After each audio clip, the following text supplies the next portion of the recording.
Here's Victoria and Anthony with an AMI This Week shortcut.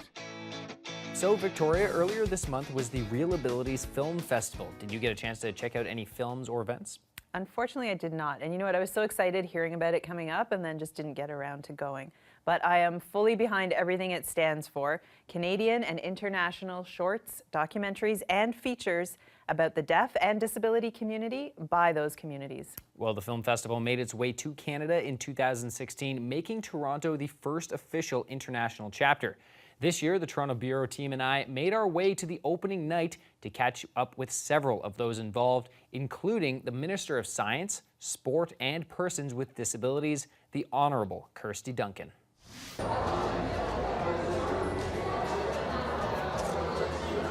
Headlining the opening night of ReelAbilities TO was a film titled Keep the Change.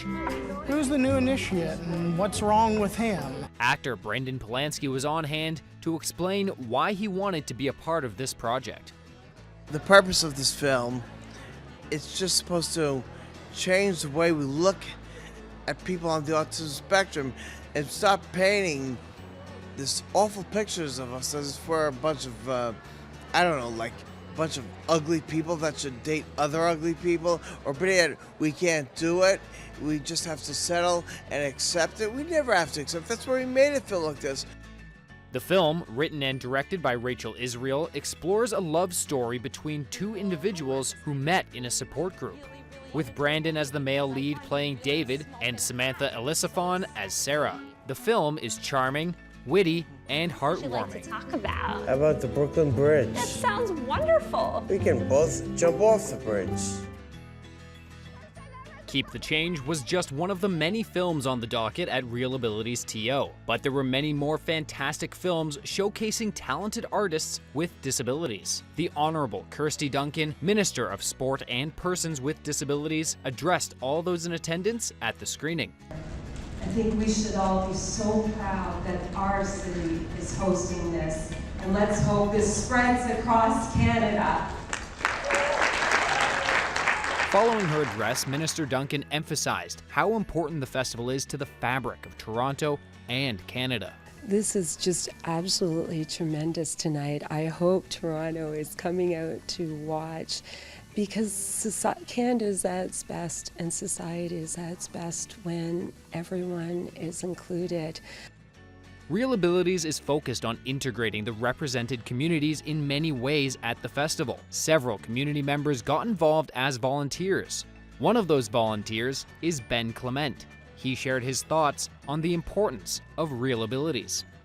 It's a really inspiring experience, and it's a really unique festival that you don't always get the chance to see movies about deaf people or people with disabilities. Ben's not just a volunteer, however, he's also an actor who just landed his first lead role in an upcoming theater production called The All Abilities Tree. Another volunteer, Effie Belaris, is excited to watch as many films as possible because of the variety they offer. They all come in different forms of disabilities, and I think all of them have their own inspiration behind it. I think the one thing I'm really excited about is the one about the deaf culture. Coming from a person with a hearing aid, they don't really show that in the media, so I think that's a good way to bring it out. Effie also thinks this festival has a lot to offer both persons with and without disabilities. It's a great way to explore options and to open your mind up, especially if you don't know about disability and what people can do, what they can't. It's a great way to show both sides of it. I think it's a great inspiration. Toronto is very fortunate it is the first international location to hold a chapter of the ReelAbilities Film Festival. This is its third year in Toronto, but as Minister Duncan points out, it could be just the beginning for the festival within Canada. Wouldn't it be wonderful if it spreads across the country, and to highlight to portray persons with disabilities and films by persons with disabilities, and to highlight and celebrate and promote the contributions that they make to Canadian society and around the world. How great are those volunteers? They were so energetic and involved. Everyone I spoke to said they'd be back for years to come. Well, hopefully in the coming years, the festival continues to grow across the country. Absolutely. If you'd like to know more about the ReelAbilities Film Festival, you can find them online at ReelAbilities.org. That's Reel spelled R-E-E-L.